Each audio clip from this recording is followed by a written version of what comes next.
us? Is Robert joining? I'll go over that in a minute. Okay.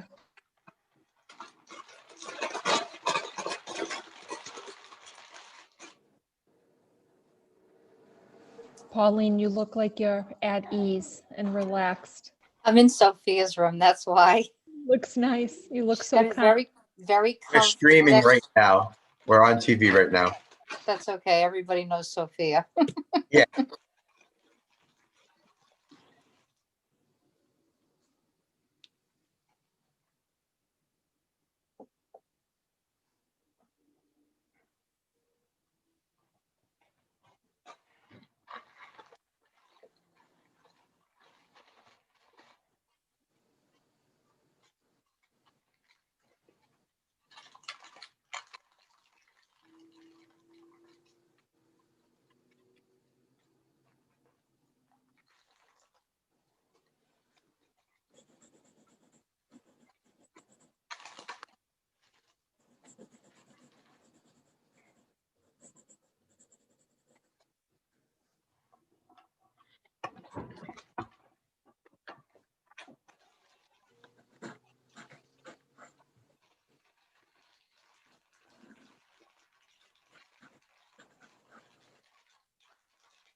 Okay. Good evening and welcome to the November 10th Commission on Disabilities monthly meeting. First, what we're going to do is we're going to do salute the flag. Sorry, my bigger flag broke. And I just have this little one right now. So we're just going to stand and say pledge allegiance. I pledge allegiance to the flag of the United States of America And to the the republic republic for which it stands, one nation, under God, indivisible, with liberty and justice. justice for all. Thank you. We're going to do a roll call of members right now. Enza Goodwin. Present. Okay. Pauline Perno. Present? Robert Bent is absent. Albert Sheridan is absent. And that's what we have right now for members. Robert is actually back into the hospital. He had a little procedure. He was going to try and make the call tonight again, but he won't make the call. Albert, I've tried contacting him, but I haven't heard back from him. So I'll have to figure out what's going on there. So I just wanted to just update you on that. The first item on the agenda is just a motion to approve the meeting minutes from October 13th, 2020. I had sent out the meeting notes from the last meeting. If anybody's seen any errors on it, please let me know before we approve it, and then we can correct it and then approve it. I didn't see any. Yeah. Okay. Do I have a motion to approve? Motion. motion.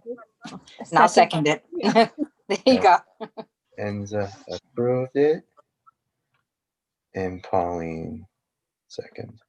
Okay. Fortunately, we do not have anything to vote on tonight, so we're fine, because we don't have a quorum since the other two members are not here.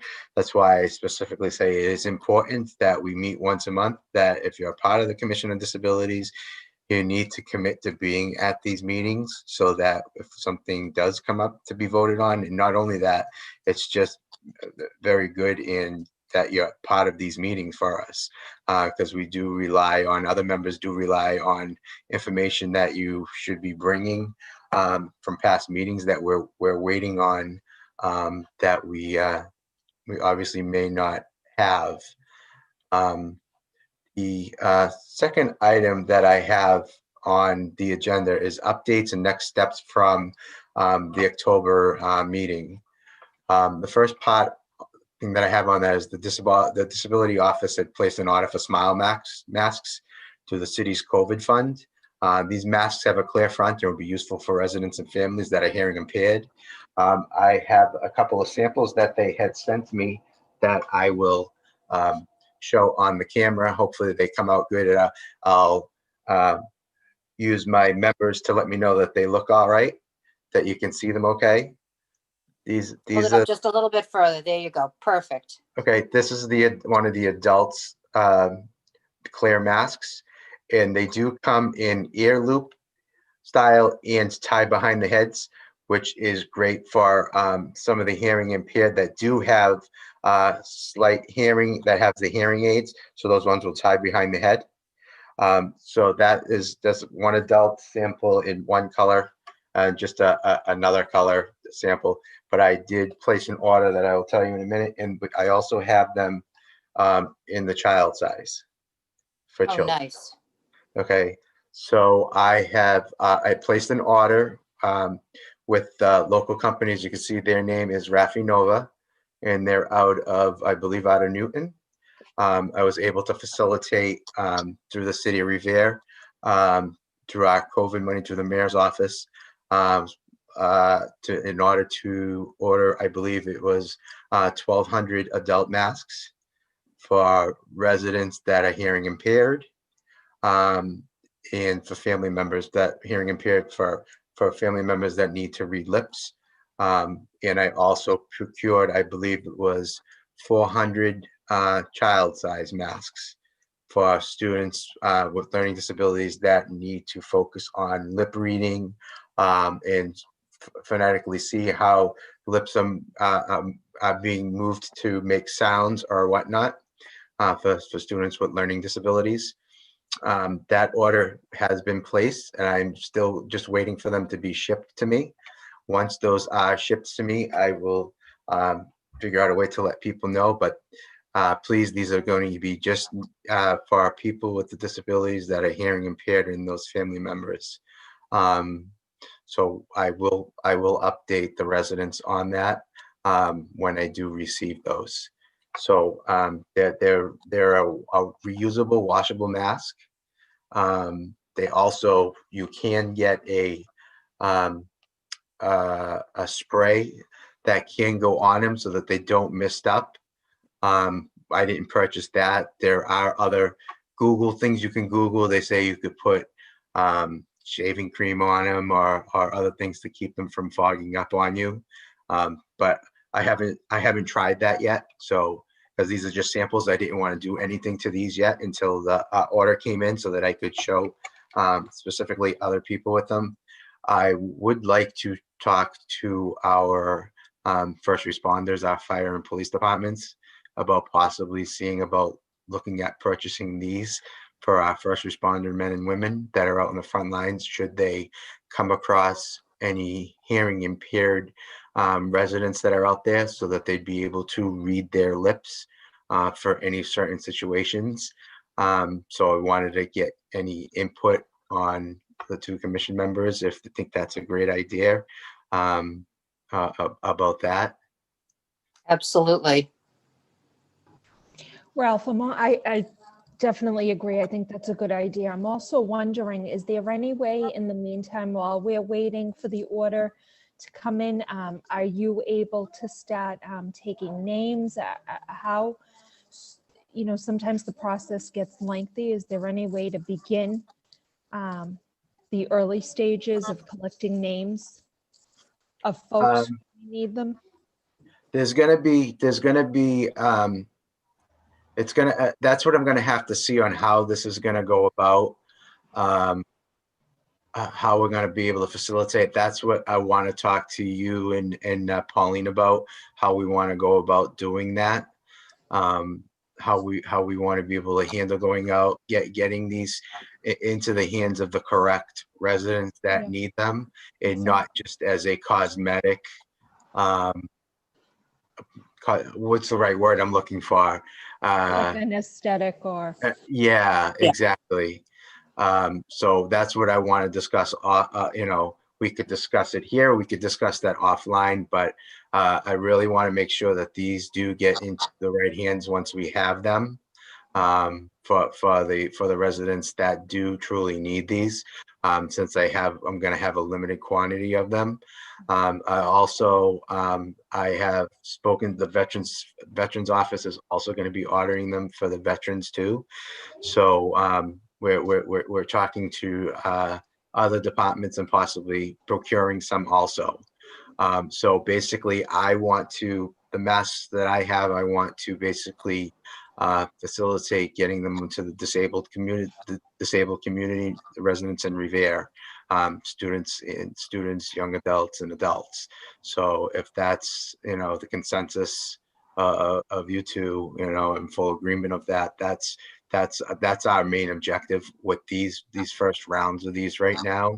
I know Enza, you have a good sense of being involved in CPAC, what family members are out there that really could use these. So we could talk and figure out what's out there for those families. I know hopefully some of the adults, once we have them, we can figure out a way on how we can do that. We could figure out who we could talk to in the city of figuring out how to facilitate those, but I just don't want them to be giving out as a cosmetic aesthetic Right. thing for that. These are truly needed for people that truly read lips off their family members, that they rely on reading their family's members' lips to communicate. So that's the main objective with these. Ralph, I'm sorry, I was going to say, I think maybe we should, I agree, maybe talk after the meeting. But Yeah. I would say if anyone who's watching has any suggestions or ideas, to maybe send us a message, Yeah, definitely. any input. Yeah, especially if there's anybody in the public health field out there that has a great way of us reaching those residents that are in need of these. Maybe also go through the senior services to see if they have a handle on maybe some folks where we could start with that piece of it as well. Yeah. So there are Also, a couple of different avenues. Yeah. Plus I spoke to the Elder Services Revere Senior Center, and she's also going to possibly be looking into ordering these also. So what Great. it is the veterans will handle giving these to the veterans. The senior center will handle giving them to the seniors. We'll handle giving them to the disabled community. This way, there's no overlap. Right. Right, giving them to the wrong members, and we make sure that our individual needs of the residents are Mhm. met. So I think that's the best way that we should go about doing this. Okay. All right. Let me just, I'm trying to, it's kind of fun trying to open multiple windows. I have the agenda here as the Zoom. The next thing that I had on the updates, let me just pull it up. Let's see. The MOD Disability Summit that was supposed to take place virtually on October 29th, was canceled due to technical issues. No date had been established. I just received an email about 45 minutes before this meeting that they still have not established a new date for that, but I am still on that list as an attendee for when it is rescheduled. And as soon as that's done, I will notify everyone if they're interested in joining it. For the residents, it's open to anyone. So as soon as I get that information, I will pass that along. The third thing in item 2 for updates and next steps from the October meeting was the start of the handicap installed parking sign list. I know the 2 meetings ago, it was supposed to be being started by Albert and Rick, but unfortunately Rick had to resign from the commission. And Pauline, you graciously said last month that you would try and step in for it, but I still haven't heard back from Albert. So I don't know where he is on that. So I've reached out. I think I've sent commission members since last Friday, 3 emails. And I haven't heard back, and I also texted him again today. So I'm not sure what the situation is there. But I don't know what he has for addresses, because we're basically, it's not a job that we have to do. I'm trying to help clean up that list for the traffic commission so that I can say, here is the list of addresses that we know have handicap signs on it. Can now compare that to the city ordinance of the chapter and title under the municipal codes to see what addresses are listed there that have signs, so we can see if those signs are needed, and also see what addresses are not legally put up there so that those signs can be removed if they're not legally bound in there. So we're just trying to do this to help the traffic commission on that. So this is something that been wanted to get done for a while through the traffic commission, but I know they have a lot going on. So whatever we can get done is a plus for them. So I'm not sure if somebody else wants to also try sending Albert an email. He's on the emails that I send out. I know he still doesn't have, I don't think he has the city email, so I've been sending them to both emails. So I'll ask Pauline, do you have, I know we had some communication that you might have had a couple of them the other day. So if you do have them, will you have them in an email form, or are you just writing them down? Or I sent it to you. You didn't get it? It was the one, just the one on Lancaster. okay, all right, yeah. That's the only one I had. Now I have a question for you. Mhm. Just a thought, and Enzo, please chime in. You know, where we're trying to just kind of support traffic commission, might it be possible to maybe instill some of the seniors that are still trying to finish up their community service to maybe do like a walking thing through their neighborhood? That's something that they could take 1 hour. I mean, it would be beneficial to them, it would be beneficial to us, and it would be beneficial to the traffic commission. I don't know if that's a possibility. I mean, as I drive around, I kind of try to note things. The other thing I wanted to say is I had to search for that one sign that I did find. It's Yeah. hidden behind a lot of the overgrown trees that have been put up on the sides. Yeah. So I really kind of went up and down because I thought there were a lot more in the neighborhood, but that was not it.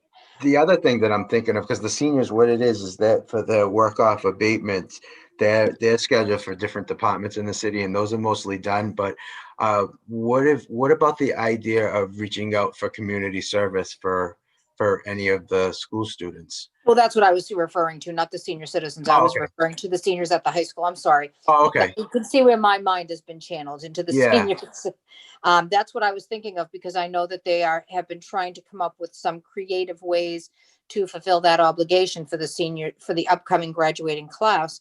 And they've been a little bit short of finding some opportunities for these young men and women.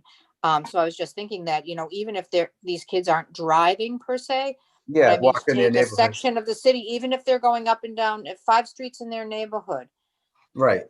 it would be one step closer, because some of those neighborhoods are very, very close. They're Yeah. close quarters. And a lot of times I did it in my truck, and then I did it on foot, and I did not see the sign when I was in my truck. Okay. Do you think is there a contact at the high school? Is that something that you want to spearhead taking on, seeing who the person is, seeing if they could devise a map and and basically focus it on where the students live? I will absolutely do that on Thursday morning. I will Okay. contact my good friend up at Okay. the high school. Yeah, and this way then what they can get the students and give them a specific area, and this is the street, and they would have to write down the house and the street number that has a sign, and put it on a spreadsheet. Mhm. It has to be street by street, and we would want those streets to be listed alphabetical.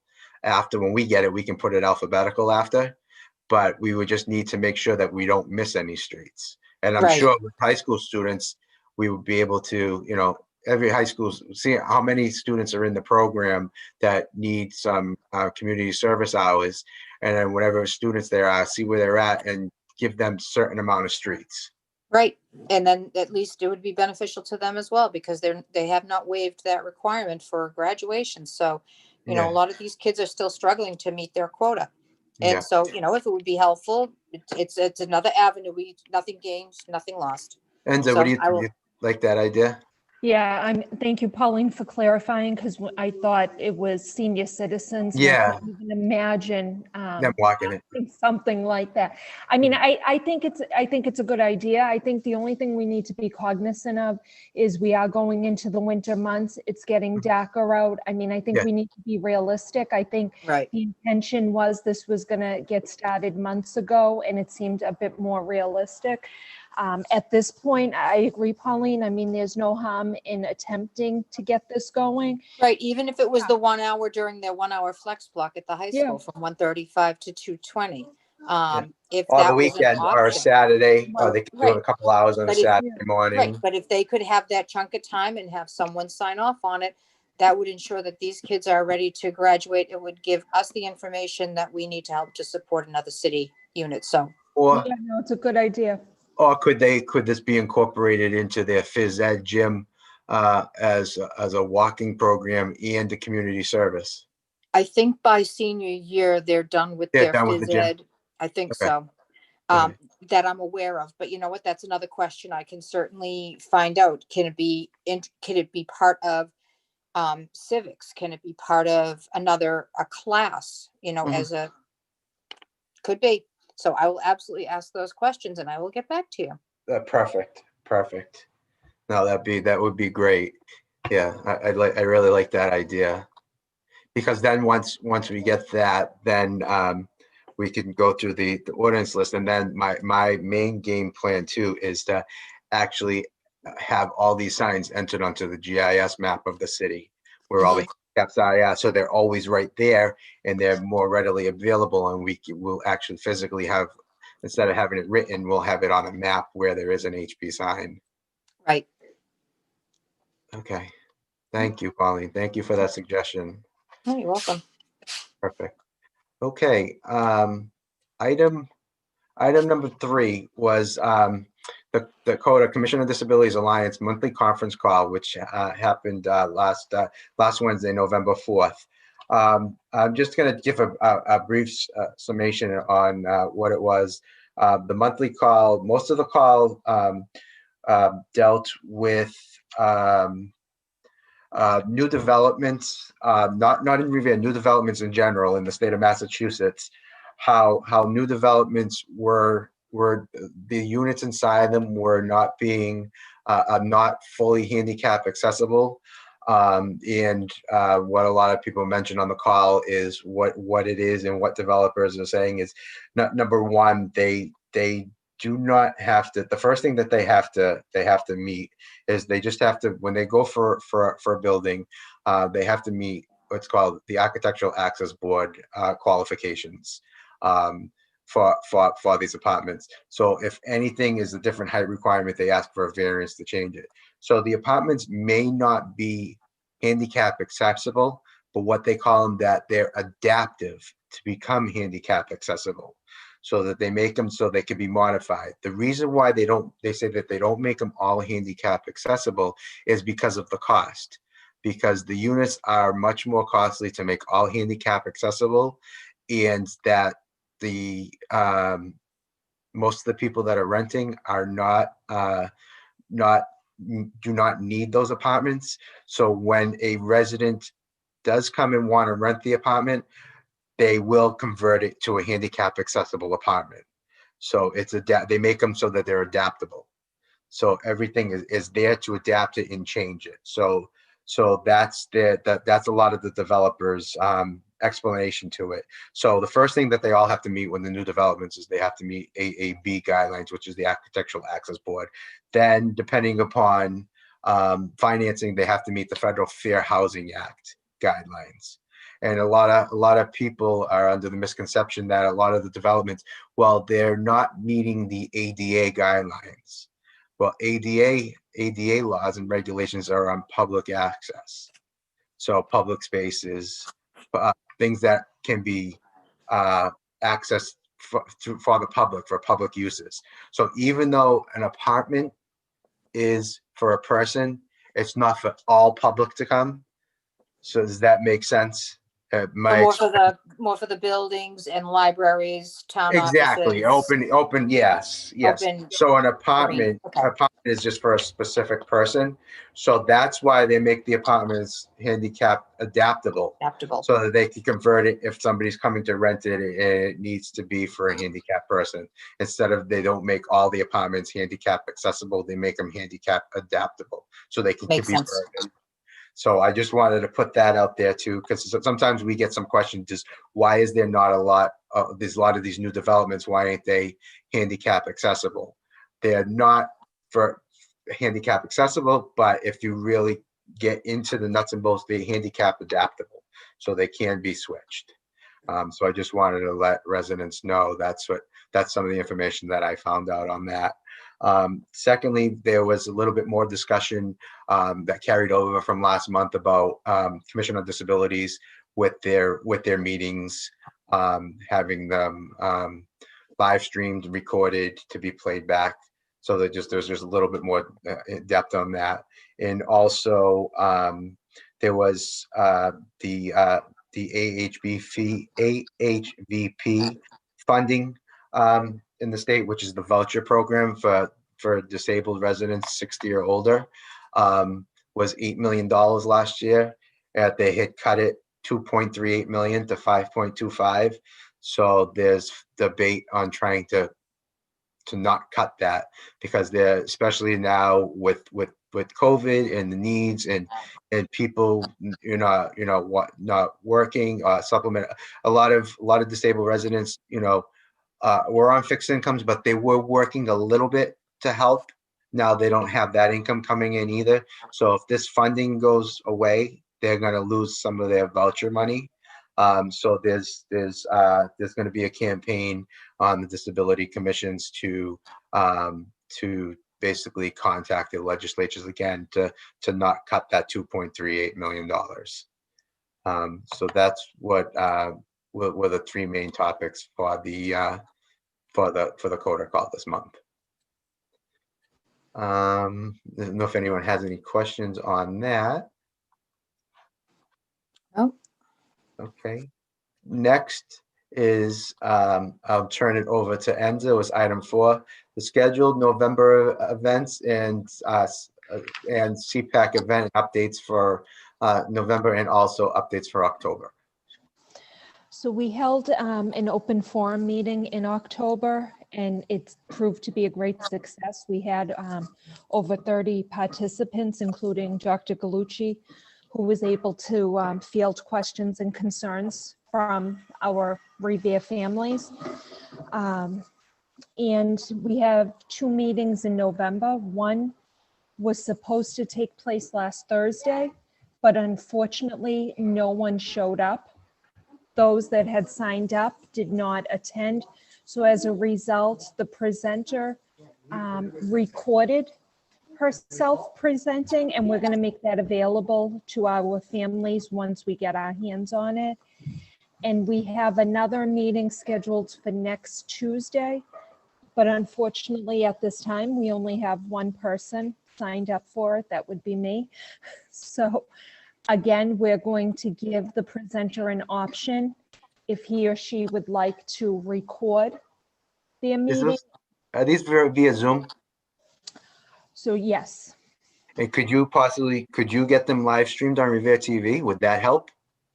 I don't know if that's real. I mean, I'm sure we could look into it, Ralph. I think what we're finding is right now just COVID brain fog, for lack of a better way to describe it. I think people maybe are signing up for things and maybe just forgetting that they've signed up, or life is just happening at such a fast pace that, the commitment just isn't necessarily there.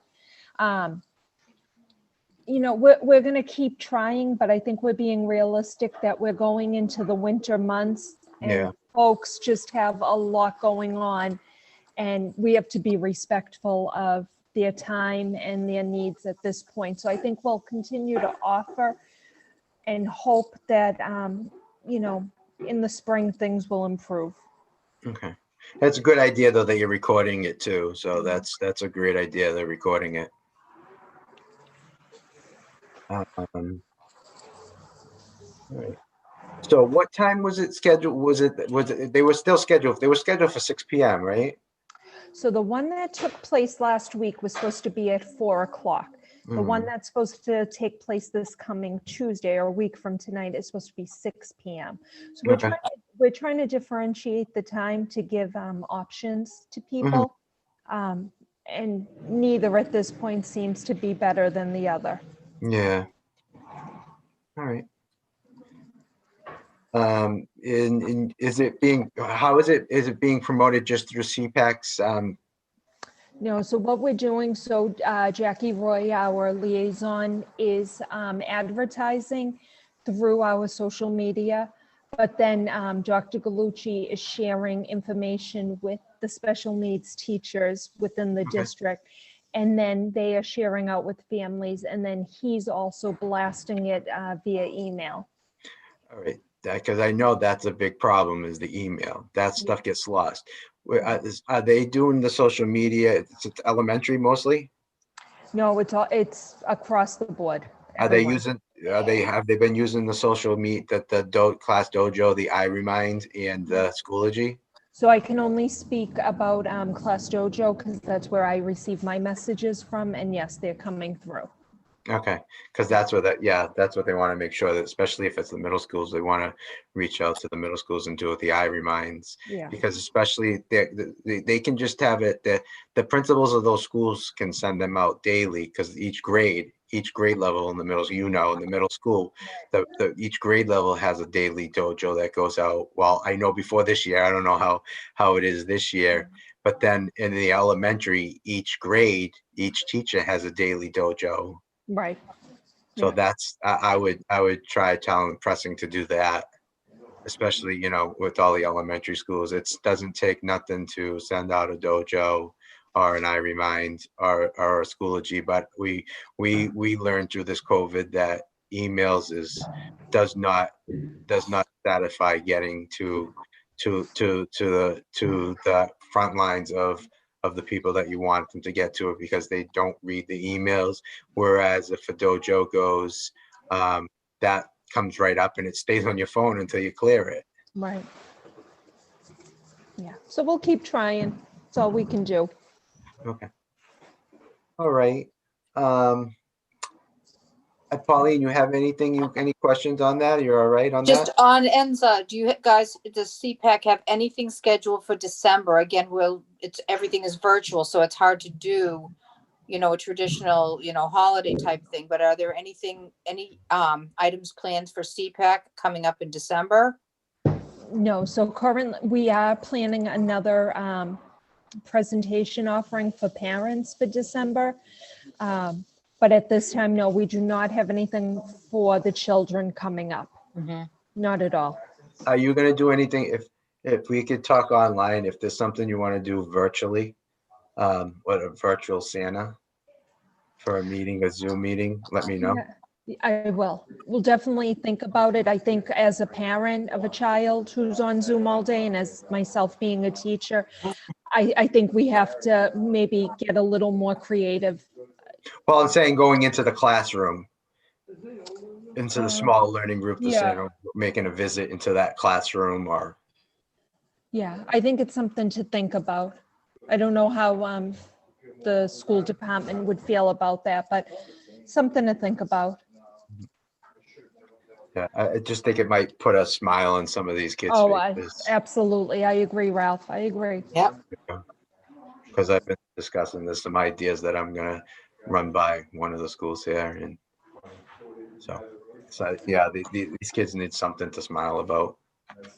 I know, I don't know if you guys attended the Halloween. Yeah.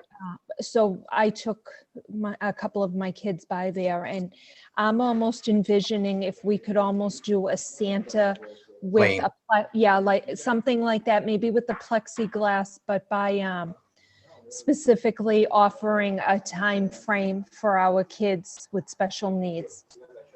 So I'm trying to play that around in my head at this time. Well, if you arrange that, it doesn't have to be through the city. If it's something that you arrange, talk to me, Okay. because I right. have some of the stuff without me Okay. getting into detail.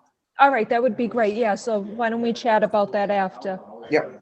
Yeah, anything I can do to help. All right, thank you. Okay. Me as well. Thanks. Next, I have item number 5. I just wanted to update you on some other things that have been going on.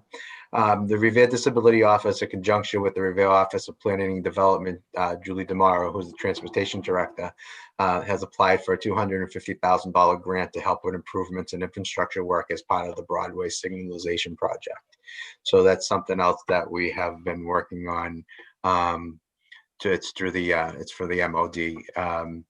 So what it is I believe last spring I brought it in front of the Commission on Disabilities that there's a whole new Broadway signalization project that's going to be going on the whole Broadway corridor, starting from I believe Fennell's Corner to Revere Street, with the whole new adaptive signalization, with the beeping, Illuminated. Yep. yeah, everything like that. And so we're trying to get some grant money from the state MOD to help fund some of that, because the costs are a lot more than some of the grants that came in. So because it is going to be funding the disabled community, so we're going to be trying to supplement some of that funding for that. So hopefully we'll find out about that soon. It was Julie DeMauro did a lot of the legwork on that for me, which was great. So hopefully, be nice if I know something by next meeting. I thought I might have heard something now. I just don't know when the deadline was that they were going to let communities know if they were awarded the grants. Right now, my guesstimation is, with everything going on, they kept sending out the email asking for people to apply for the grant. So I don't think they were getting a lot of responses for them, which could be good in a way for us, because everybody's like going in all different directions right now. So it'd be nice if we can get that, so that we can get some of the extra ramp work done and infrastructure for the sidewalks to go along with the signalization on the Broadway. So, but I'll keep you updated on that. Item number 6 is it's just that we're looking for new members needed for the Commission on Disabilities. I believe we received I was notified by one resident that she had put in an application, I believe last Friday. So I'm waiting to hear on that. If that application was received, and if it was received, once it's received, it would go to the mayor's office for him to look over, and then with his consent, he would then forward it to the appointments subcommittee.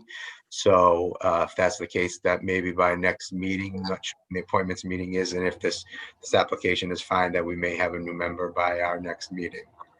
Okay, so I'll keep everybody up to that, but it'd be nice that if we could have a couple more people fill out the application, and they can just go to the City of Revere's website and go on the job postings. And when you go under there, you look for commissions and boards, and you look under the Commission on Disabilities, and they just basically, it's just a basic application to fill out to become a member of the Commission on Disabilities. The only qualifications you need to be on the Commission on Disabilities is you need to be a Revere resident, and you need to be either yourself or a family member of someone with a disability. Because that's basically what our role is here, is to be advocates and for the disabled community, residents, students, young adults, and seniors in Revere. So all the help that we can get is greatly appreciated. Let's see, item number 7 is commission late items. Does any members have any late items? I know, Pauline, you were asking me a couple of questions. I didn't know if you wanted to bring it up as a late item with if we did a Oh, yeah, I was just, I was thinking back to other municipalities where I've been involved.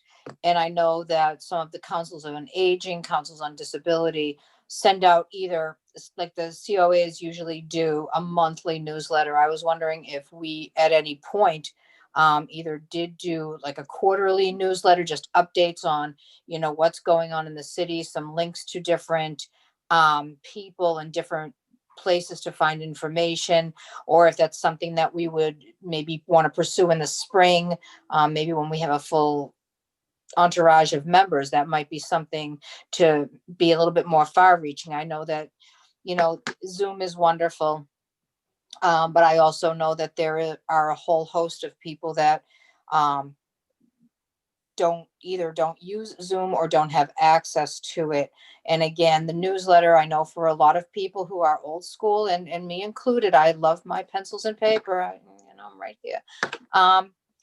That's also a different way to reach folks, whether it's, something that we put at City Hall and people can either quote, pick it up or have someone pick it up for them, or if it goes out on a delivery, wherever. We It's may be able, something we to may be think able to about. put it in the paper. We may be able to put an ad in the paper once a month, Right. a letter in the paper. Just a little, Um, like a little news brief, like an Yeah. update on the Disabilities Corner or something. Just, Yeah, and even if it's the repetitive of the information, just because someone doesn't need it in November doesn't necessarily mean they won't be looking for it in December. yeah, And just thinking along those lines, another venue and another way to reach folks yeah, who might either not want to use Zoom, might not feel comfortable with Zoom, or not have access. yeah. I So, think if we did a newsletter like that, we could do it. We could put it we could put it in two places. We could put it in the newspaper, and then we could put it on the city's, we put it on the city's well, website for the yep. people that use electronic, but then have it in, I think it's better in the paper and then in the newspaper because of the cost, and some of the people don't go out, but they do get the paper. They don't have to, because we don't have a physical office and we don't want to print extra papers, forms that we don't need. Right. It would be in the newspaper, and the newspaper comes out weekly. If we did it, say the first, depending, the first Wednesday of every month, or the first Mhm. Thursday, it would be in the first Wednesday of every month of the Journal, the first Thursday of every month in the Advocate, get in a schedule like that. I think that's a great idea. I'm always thinking, you know me. Yeah, I like it, Pauline. Nice idea. yeah, because then we can break it down. Yeah, we can, all different things. We could even break it down into different subgroups, for children, young adults, and adults. Right. And You then know, again, because we will, I'm already through winter, everybody. I want to move right into spring and next summer. yeah, I'm looking forward to those things where, the changing the clocks, the update on changing the smoke yeah, detectors, those things, right. We could all put just that those right little in there. incidentals. Yeah, definitely, definitely. I know the elder services, they do a monthly one, but with COVID, I don't know if they're still doing it now, but they've always had a monthly one.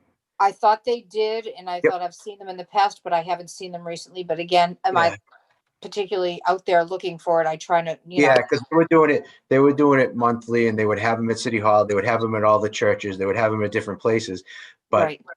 I'm not really at these locations now to see if they're there or not, and I haven't asked hmm if she's doing them now. Everything has changed because a lot of the information that was going in there too was events that were happening Right. that month at the senior center. Right. Real time events that they could Yeah, go and real time participate in. events. Now that's not there. Right. Yeah, yeah. Okay. So no, that's great. And what we can do is, if we just want to keep a note of that, that we'll put that in the notes that this is something that we want to keep keep on file to do. hmm Yeah, it's definitely a great suggestion. Because that's why when you said it, that's why I said I just wanted you to bring it up so that we have record of it in the meeting now. I'm glad you jostled my brain cells because Yeah, they're and this not is why really I fully said, functional right this yeah, this is second. why I say, we have the monthly meetings, ideas like this. I want stuff like that to come onto Yeah. the agenda. Because that's what this commission is for. It's not me making the agenda. It's all us members adding stuff, because you can hmm see my agenda is boring. I'll say it right out to everybody. So I want to make sure that there's stuff of interest to everyone. Um, So that's why I rely on all the members of this commission. Sounds good. All right. Enza, do you have any late items that you want to share? No, not at this time. Okay. And hopefully next month I'll have something else to share. Okay. Good. Let me see what else. So I do not see any residents. I'm trying to think. I did receive. Oh yes, there was something else that I wanted to update that I forgot to write in here. I received. I received a couple of questions from a couple of residents, and I was actually waiting for a letter before I contacted the resident back. What a resident, and I guess a couple of residents may have also called. Not me personally, but there used to be mailboxes. There was one on Pleasant Street that was handicap accessible that you used to be able to drive up to, and the mailbox would come down. That when you could drive from the driver's side, it would open up to the street, and you would be able to put your mail right in the mailbox of a disabled person without being able to get out of the vehicle. So a resident called me asking, he said that the mailbox is no longer there. I'm not sure why. So I contacted the post office. They were very, very helpful. They got back to me. They're actually also going to try and get me a letter so that I can post on our page. They did remove them. I thought it was for a different reason, but the reason why they did remove it, and it's not just in Revere, it's a lot of locations they're removing. They said it's a problem that was happening. It's what people are doing. It's called phishing. They're putting something in those mailboxes, and that they're putting what would they say? They're sticking something on the end of it that it's being able to pull any mail out. So if you also noticed, the regular mailboxes don't open wide anymore either. They're very small openings. Yep. But this one was this type of mailbox was very big. It was almost like a drawer that used to open for residents that were disabled. But what the post office said, they said for any disabled resident that has mail at their home that they need delivered, they could either leave it in their mailbox, or if they're home, leave a note on their mailbox to have their mail carrier ring their bell that they have mail. If they don't feel safe of leaving it out there, that the mail carrier will take it for them and bring it right to the post office to be mailed. So I wanted to get that out in the meeting. But I'm waiting. I will contact the resident that called me personally, but I wanted to get out there. I was waiting for the letter from Annex Post Office, one of the main branches, to get back to me with the letter, because I will post that letter right on the disability page on the city website. So I thought it was for another reason why they were getting rid of the mailboxes, but that is the exact reason why they're getting rid of it. That's the reason why they changed all the regular mailboxes and for that type of mailbox also. They told me exactly what they were putting in there on it to pull it out, the material they're using to stick to it to pull all the mail out. So that is the reason for that. So I wanted to get that out to the public. So I found that out for them. So Isn't that wonderful? yeah.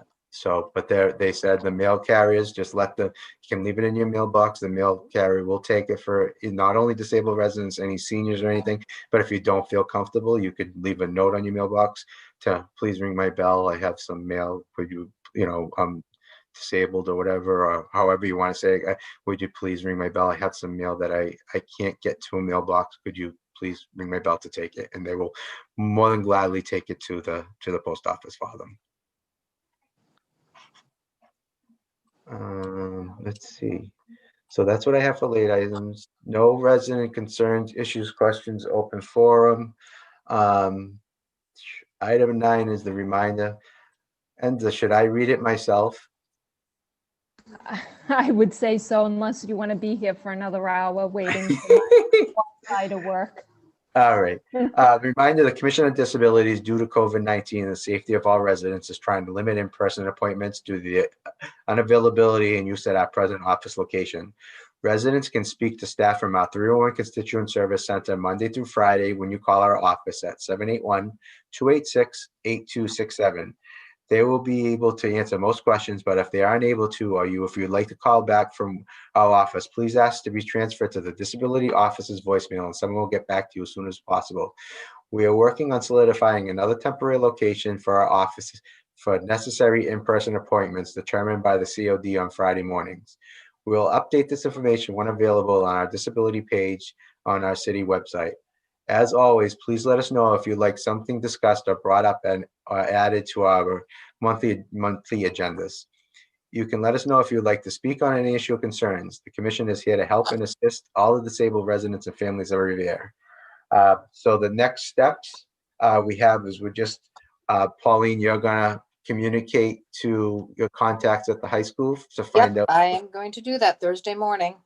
For the seniors. We're going to carry over the idea of a monthly newsletter for possibly, we won't have to call it a newsletter. We can call it a monthly update going in the paper and possibly on the city website under the disability page.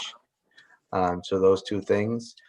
One thing that I'd like to just mention to all the residents of Revere, not only the residents with disabilities, as everyone can see, our numbers are on the incline. So please do your part and please wear a mask. It's not a matter of your freedoms. It's not a matter of being told what to do. It's a matter of being safe and respecting the lives of people around you. If everybody does their part, I know everybody's is getting COVID fatigue, but we really need to bear down on this, especially for our elderly family members that are in the homes. People going in and out could be taking this back and forth.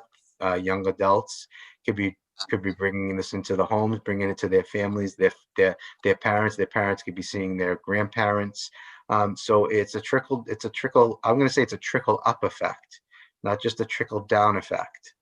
Yep. So we really need everyone's help in this, and it's not a matter of people's freedoms being invaded. This is a matter of public health for everyone. So you're not wearing it for yourself, you're wearing it for someone else.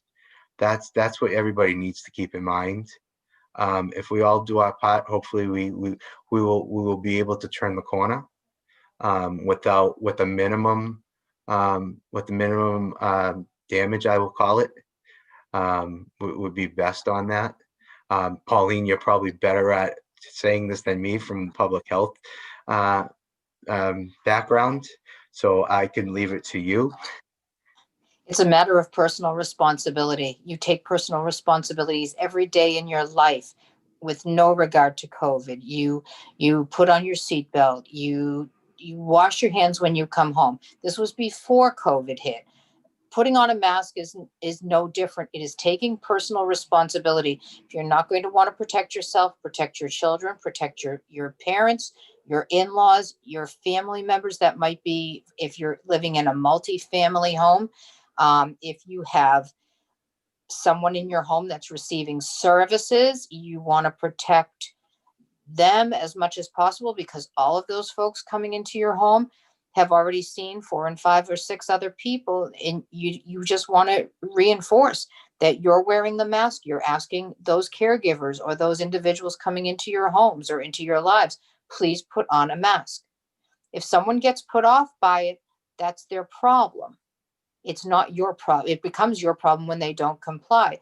If you feel uncomfortable, you know, I've asked many people, please put your mask on, please move away from me. If they won't do it, I move away from them. And just a little note of interest, if anyone's in the supermarket and you've put your groceries up, you know, you got your groceries, you're all set to check out, and you've got that ever-present body that's coming really, really close, what I've chosen to do is, as soon as my groceries are all on the conveyor belt, I move to the end and I put the carriage between me Yep. and that person. Yep. And you know what? That's a great way to distance yourself. They'll get the hint. Yep. I always So, stand in front of my carriage. yep. With that said, folks, put your masks on. Yeah. Remind your family, remind your friends, remind your children, your parents, your in-laws, whoever it is that you love and care about. Put your masks on and wash your hands. Thank you. Simple. Enza, you want to add anything? No, you guys said it well. I think the point's been made. We I I'm wanna- gonna just- bang it into everybody's head. I just want to say happy Veterans Day to Yeah, our veterans, happy Thanksgiving, and motion to adjourn. Thank you, Enza. You beat me to the punch. Yeah. And I will A second all motion of to that. adjourn. Thank you. Enza, you second it, Pauline? Second, yeah. Thank you. Happy Veterans Day, and have a happy and safe Thanksgiving, everyone. Thank Thank you. You too. Thank- You Thank too. Bye now.